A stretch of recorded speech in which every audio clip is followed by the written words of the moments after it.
नमस्कार, देश दुनिया की खबरों के इस नए एपिसोड पर आप सभी का स्वागत है। आज भारत से जुड़ी हुई कई इंपॉर्टेंट अंतर्राष्ट्रीय खबरें सामने निकल के आ रही हैं जो जानना आपके लिए बेहद जरूरी हैं। तो आज के इस वीडियो को पूरा जरूर देखिएगा। आज की पहली इंपॉर्टेंट अपडेट भारतीय नौसेना से सामने निकल के आ रही है। असल में अब नौसेना की ताकत को पहले से और ज्यादा एडवांस करने के ऊपर भारत ने काम करना शुरू कर दिया है, जिसमें अब नौसेना को advance drone, advance fighter jet और एडवांस सबमरीन्स मिलने वाली हैं। दूसरी इंपॉर्टेंट अपडेट पाकिस्तान से सामने निकल के आ रही है, जहां कुछ समय पहले पाकिस्तान ने अर्जी लगाई है IMF से कि उन्हें कुछ पैसा दिया जाए ताकि वो अपने देश का कर्ज निकाल सकें। लेकिन अब IMF ने पाकिस्तान को भेजे जाने वाले पैसे को एक बार फिर रोक दिया है और इससे पता चलता है कि कुछ समय बाद पाकिस्तान का दिवाला निकल सकता है।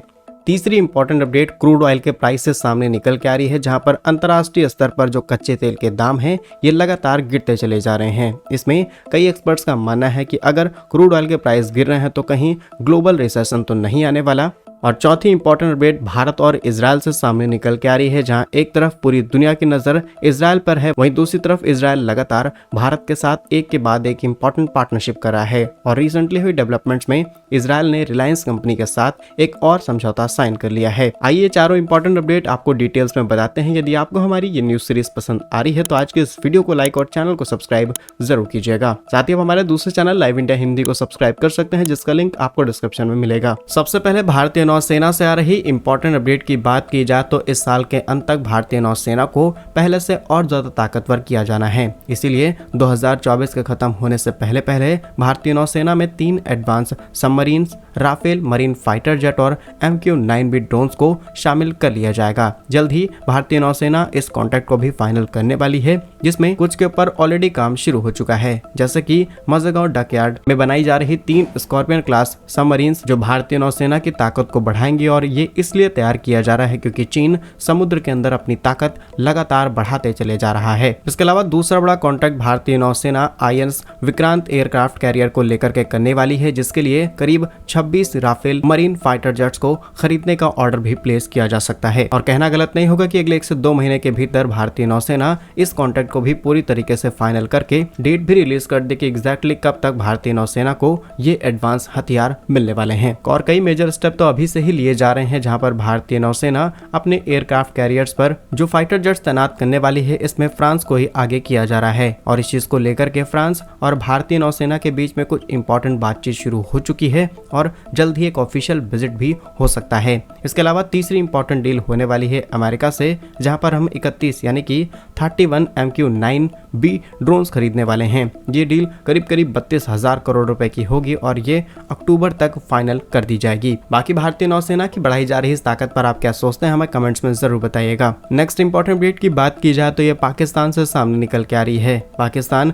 रिसेंटली डिक्लेयर करता है कि इन्हें काफी बड़े तेल और गैस के भंडार मिले हैं, लेकिन अब इनके पास इतना भी पैसा नहीं है कि ये उसका एक्सप्लोरेशन कर सकें। अब पाकिस्तान ने यहाँ पर कितना सच बोला है, कितना गलत, इस बात की कोई गारंटी नहीं ली जा सकती। लेकिन इसके बावजूद भी अगर पाकिस्तान ये कह रहा है और अगर हम मान भी लें कि पाकिस्तान को तेल और गैस मिला है, इसके बावजूद भी यहाँ से तेल और गैस नहीं निकाल सकते। इन्हें कई अरब देशों की मदद लेनी पड़ सकती है। लेकिन इन सभी चीजों से हट करके आप देखेंगे तो इस समय पाकिस्तान की हालत ही बहुत ज्यादा बुरी है। कुछ समय पहले इन्होंने IMF से अर्जी लगाई कि इन्हें कुछ पैसे दिए जाएं ताकि ये अपने देश का कर्ज उतार सकें और अपने देश का कल्याण कर पाएं। लेकिन उसी समय पाकिस्तान ने ये भी अनाउंसमेंट की थी कि ये IMF से उनका लास्ट लोन होने वाला है, यानी कि इसके बाद पाकिस्तान कभी भी कर्ज नहीं लेगा। और शायद इस बात का बुरा IMF को लग चुका है, इसलिए IMF ने पाकिस्तान को भेजने वाले फंड को रोक दिया है। और ज्यादा डिटेल्स की बात की जाए तो फर्स्ट पोस्ट की रिपोर्ट के मुताबिक IMF की ओर से पाकिस्तान को करीब 7 अरब डॉलर का पैकेज दिया जाना था। लेकिन IMF का कहना है कि पाकिस्तान के अधिकारियों के बीच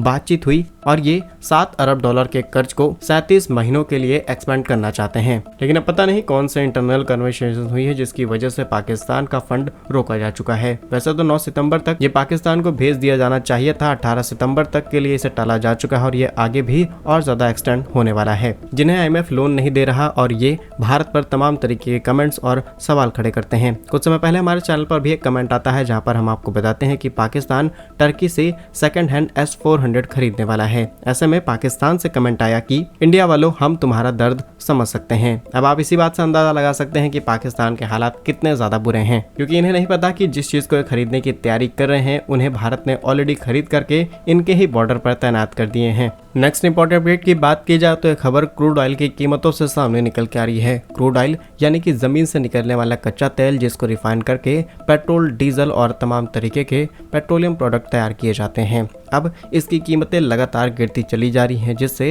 एक्सपर्ट्स का मानना है कि जल्द ही ग्लोबल रिसेशन आ सकता है। अब जल्दी तो नहीं कहा जा सकता, लेकिन ये 3 से 4 सालों या फिर 5 सालों के अंदर देखा जा सकता है। और इंटरनेशनली जो भी इन्वेस्टमेंट्स की जाती हैं उसके मुताबिक 5 साल के अंडर में होने वाली चीज को जल्द ही बोला जा सकता है। लेकिन इससे भारत का क्या लिंक है? असल में क्रूड ऑयल की अगर कीमतें गिरती हैं तो इससे भारत को फायदा मिलता है। अगर क्रूड ऑयल की कीमतें गिरती हैं तो भारत जो अपनी तेल जरूरतों का करीब 85% हिस्सा इंपोर्ट करके पूरा करता है, इसमें हमें कटौती देखने को मिलेगी और जो ज्यादा पैसे हमें दूसरे देशों को देने पड़ रहे हैं ये कम देने पड़ेंगे। बट इंपॉर्टेंट क्वेश्चन ये है कि अगर सडनली यहाँ पर प्राइस ड्रॉप होने लगा तो ये भारत के लिए भी चिंता का विषय बन जाएगा। और recently brokerage firm Morgan Stanley ने कहा है कि क्रूड ऑयल के गिरते हुए प्राइस एकदम से तो भारतीय अर्थव्यवस्था को फायदा पहुंचा सकते हैं, लेकिन लॉन्ग टर्म में इसके नुकसान हमें देखने को मिल सकते हैं। सिंपली अगर देखा जाए तो जो भी देश ज्यादा क्रूड ऑयल प्रोड्यूस करते हैं दुनिया भर में ये बेचते हैं और इनसे इनकी मोटी कमाई होती है। लेकिन अगर प्राइस ड्रॉप होंगे तो इन देशों की कमाई कम हो जाएगी। अगर हम मेजरली यहाँ पर मिडिल ईस्ट कंट्रीज की बात करें, सऊदी अरब, यूएई, ईरान, इराक, कुवैत वगैरह, जितना सस्ता तेल बेचेंगे उतना इनकी कम कमाई होगी। और भारत यहाँ पर काफी ज्यादा चीजें एक्सपोर्ट करता है, तो अगर इनकी कमाई कम होगी तो ये चीजों को इंपोर्ट भी कम करेंगे। यानी कि एक तरफ से अगर क्रूड ऑयल के प्राइस घटेंगे तो भारत को फायदा हो, लेकिन जो चीजें हम इन्हें एक्सपोर्ट करने वाले हैं इससे भारत को नुकसान होगा। और आज भारत पेट्रोलियम प्रोडक्ट, खासकर रिफाइंड पेट्रोलियम प्रोडक्ट यूरोप में बहुत ज्यादा एक्सपोर्ट करता है। और जिस प्राइस रेंज के हिसाब से हम क्रूड ऑयल को इंपोर्ट कराते हैं उसी प्राइस रेंज के हिसाब से हम यूरोप में एक्सपोर्ट करते हैं, तो डेफिनेटली वहां पर भी हमें ड्रॉप देखने को मिलेगा। और इन्हीं सब के बेसिस पर यह अंदाजा लगाया जा रहा है कि इससे भारत को भी नुकसान तो उठाना पड़ सकता है। अगर हम आंकड़ों की बात को लेकर के चलें तो क्रूड ऑयल की कीमतों ने पिछले 2 हफ्तों में करीब 10% की गिरावट देखी है।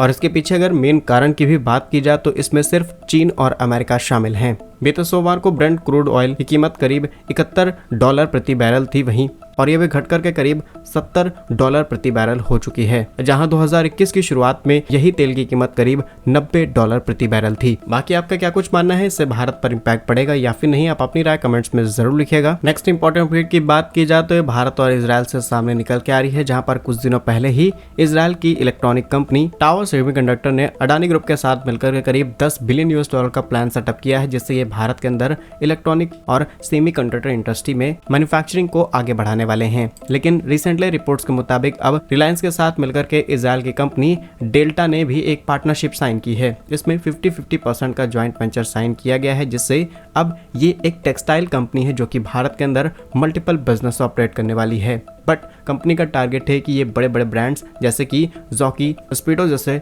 ब्रांड्स को टक्कर देने के लिए रिलायंस के साथ पार्टनरशिप कर रहे हैं, क्योंकि रिलायंस को इंडिया के लोकल स्ट्रक्चर में ऑपरेट करने के सभी पैतरे पता हैं। और टेक्सटाइल इंडस्ट्री में काम करने वाली ये कोई छोटी मोटी कंपनी नहीं है, बल्कि 1975 से ये इस इंडस्ट्री में काम कर रही है। और चाइना जैसे बड़े बड़े कंट्रीज के अंदर भी इन्होंने काफी बड़े बिजनेस किए हैं, कई प्रकार के पेटेंट्स कराए हैं। लेकिन जिस प्रीमियम क्वालिटी में ये गेम खेलते हैं इसमें कुछ ही बड़े बड़े ब्रांड्स खेल पाते हैं, और ये गेम खेल करके करीब 2000-3000 करोड़ रुपए का बिजनेस हर साल कर रहे हैं। ऐसे में रिलायंस को यहाँ पर काफी बड़ी अपॉर्चुनिटी दिखी है, इसीलिए इजरायल के साथ इस पार्टनरशिप को साइन किया गया ताकि भारतीय मार्केट में भी एंटर किया जा सके। और जिस कैटेगरी के क्लोथ्स ये कंपनी बनाती है 2023 में इसकी इंडस्ट्री का आकार करीब 61,000 करोड़ रुपए का था, और 2025 तक ये बढ़कर के करीब 75,000 करोड़ रुपए तक पहुंच जाएगा। बाकी रिलायंस और इजरायल के बीच हुई इस पार्टनरशिप पर आप क्या सोचते हैं हमें कमेंट्स में जरूर बताएं। यदि आपको आज का वीडियो अच्छा लगा है तो इसे लाइक और चैनल को सब्सक्राइब जरूर कीजिए। वंदे मातरम, भारत माता की जय।